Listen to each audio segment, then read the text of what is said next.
बुढ़िया का पाप। बात बहुत पुरानी है। एक साधु था। वह गांव के पास ही एक कुटिया बनाकर रहता था। भीख मांगकर वह अपनी गुजर बसर करता था।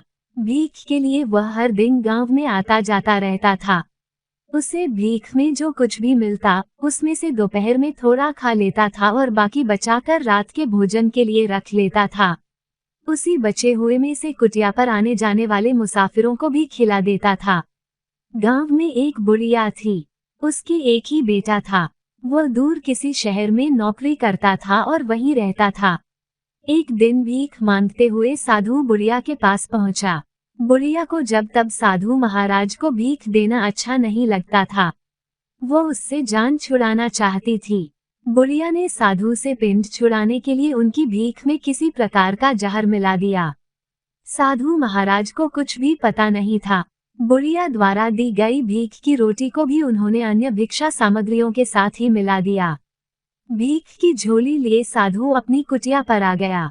कुछ समय के बाद बुढ़िया का बेटा गांव लौट रहा था। उस दिन बड़ी गर्मी थी।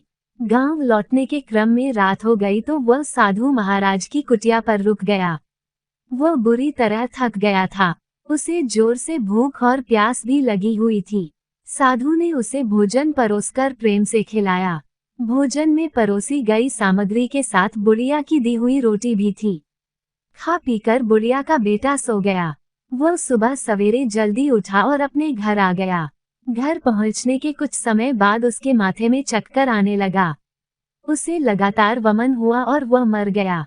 वमन में रोटी का टुकड़ा निकल रहा था। बुढ़िया ने देखा तो समझ गई कि ये वही रोटी है जिसे उसने साधु को दिया था।